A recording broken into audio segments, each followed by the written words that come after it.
If you're not 100% motivated to compete, you absolutely should not compete. Competing is one of the hardest things you're ever going to do in your life. Coach Greg, and today we're going to talk about, should you compete or should you not compete? And by compete, I mean enter a bikini contest, physique competition, bodybuilding show, and so on. If no one's ever asked you in your life if you're thinking about competing or that you should compete, well, guess what that means? It means you're not that good. At some point in your life, if you train long enough and hard enough and you have the proper genetics, you're going to start thinking, should I compete? Should I enter a show? Before making that decision, there's a lot of things to think about. Can you handle the diet? Do you need a coach? You need a trainer. So much goes into it. Is it healthy? Is it unhealthy? Is your girlfriend or boyfriend or circle going to support you? So let's dive right into this and see, should you or should you not compete? Okay, first thing you need to ask yourself is this: do you want to compete? The answer is not, yes, of course I do, that's what I can't wait to do, then you shouldn't compete. If you don't want to, if you're not driven to, if you're not motivated and pumped and excited to compete, you shouldn't compete. Oh, but you have the best genetics in the world and you look amazing and all your friends, they can't wait to see you up on stage. This is your chance, your opportunity. Does that sound familiar? Well, recently, Keone Pearson, he's backed out of competing in the Mr. Olympia after being a top contender, a favorite to win the show, as he just won his bodybuilding debut in the 212 category. Why isn't he doing it then? We all want to see him. I want to see him. We all do. So why isn't he competing?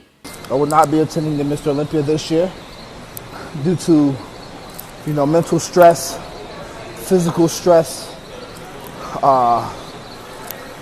I'm dealing with a few battles right now, mental battles, and I'm just not there yet 100%. Maybe the reasons are physical. His health isn't all there. The blood work came back and the markers weren't that good. Maybe his cholesterol's up. Maybe it's just like, it's not really that healthy for me physically. Maybe it's mentally. Because if the person look happy, doesn't mean they're happy. You don't know what's going on behind closed doors at the end of the day. So, don't judge a book by its cover. Guys, if you're going through mental illness, stress, talk to someone and get help. Don't feel embarrassed. You're not alone. I'm going through it. I love you guys. For real. Stay blessed. Have a great day. Regardless of which of those reasons he's not competing, those are amazing reasons not to compete. No one should criticize Keone for not competing. If he's not 100% all into doing it, he shouldn't do it. If he's like, I should kind of do it, I should kind of stroll in, I'm pretty good, I could just keep it together a couple more months. No, it's not worth it. I think that's how a lot of people lose the love for the sport, because we do it for the wrong reasons. And I don't want to do that. I'm young, I have a long career ahead of me. The Olympic stage is always going to be there. Arnold stage always going to be there. And Guy Cisterino, he's 100% against the statement. And frankly, is it always going to be there? It's debatable. With the Cove, the stage isn't always going to be there. I was judging at a show a couple weeks. The show was almost canceled. Rules were changing. We had to do the show the night before it was supposed to take place. They weighed in. They were supposed to compete the next day. We competed in an hour. An hour later, they're competing on stage. Lucky to have actually done the show. So is the stage always going to be there? Maybe, maybe not. Maybe you get sick. Maybe you get injured. Maybe you don't make it to the next competition. If there's a reason that you can't compete or you don't want to, or there's something holding you back, that is absolutely fine. But the phrase, the stage will always be there. Please stop fucking using, because tomorrow is not even guaranteed to be there. So does that mean you should risk everything, compete at all costs just because you're qualified to do so? That you should just go for it? No, Keone Pearson, I 100% think and know he should not compete. Why? Because he says he's not going to compete. Anyone that says, I'm not going to compete, I don't care what the reason is. It doesn't matter what the reason is. It doesn't matter how you're doing. I don't care if it's physical, mental health, financial. I just don't feel like it. It's too far. I don't care. whatever, as long as he's healthy. Health comes first. Mentally, physically, spiritually, emotionally, socially, whatever. Health comes first. Chris Bumstead, Mr. Olympia Classic Physique. So many people wanted him to be in open bodybuilding. He chose to do classic physique, and why? Well, one of the reasons, aside from the fact that he looks classic, is for health reasons. If he were to up the doses, to take more, it would be more detrimental to his health. Is it healthy or safe to take PEDs? No, but the higher the dose, the more the risk. So if he competes in classic physique, he doesn't need to take the same stuff at the same doses as if he was in open men's bodybuilding because of the weight cap limit. He actually can't get too big. He has to limit his growth because if he were to get too big, he wouldn't be allowed to compete in classic. Chris Bumstead's genetics are literally so good, he could go natural and compete in men's physique and potentially make it to the Olympia. He's that good. Most people don't have genetics like that. So can you compete natural? Yes, you just can't win at the top level in an untested show. He could win amateur shows, he could turn pro, he could do men's physique. But if you want to be an open class bodybuilder, natural at the top level, it's not going to happen. A lot of people who are competing are taking PEDs. Do you need them? No, you do not need to take steroids, PEDs, anything to compete. Are you going to do very good if you don't take them? No, I'm sorry, but you're not. Unless it's a drug-tested competition. And let's face it, most competitions are not tested. And even if they are, half the time people are just not getting tested, not getting caught, and so on. The Mr. Olympia, you think they're drug tested there? You think you just show up natural and just be amazing? Your genetics are just that good that you don't need anything to keep up with the people that are? No, of course not. So if you're worried about your health, then don't compete. Now, I get this all the time. Only competitors should take PEDs. I'm natural because, I'm not competing. That is stupid to me. People can take PEDs and compete or take PEDs and don't compete. There are way more people on PEDs who don't compete and will never compete than the competitors themselves. You think I'm making this up? There are way more people who use steroids, SARMs, and so on, who don't compete and don't have any desire to compete than people who do. And you're saying, oh, well, you're not competing. Why are you taking that? Because they want to look better. They want to feel better. It doesn't matter why they're taking it. They are, and they have every right to be just as much as the people who are competing.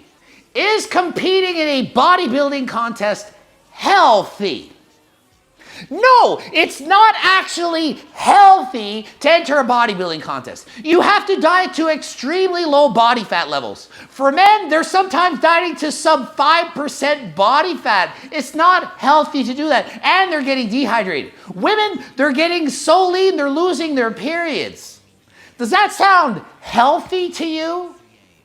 No. So if you don't want to compete desperately, you shouldn't compete. So anyone that says, hey, are you going to compete this year? You're like, maybe. I'm thinking about it. I might roll in there. No, don't compete. If somebody says, are you competing? Heck yes, I can't wait. I'm getting on the Bumstead. It's my dream come true. I can't wait. Those are the people that should be competing. This sport is not for everyone. Climbing Mount Everest is not for everyone. Oh yeah, I think I feel like going for a walk up a hill today. I gotta climb up Mount Everest. No, it takes weeks to get up there. You don't just go for a walk, a hike, and climb Mount Everest. It's a demanding challenge. And this is another problem with competing. Every single category that you can compete in requires an excessive amount of muscle and definition in order to compete. It's not for regular people. You're thinking, no, that's not true. There's the board shorts division. Men's physique. They're not bodybuilders. They're not classic physique. They're just in board shorts. They're bigger than me. You ever seen Chala?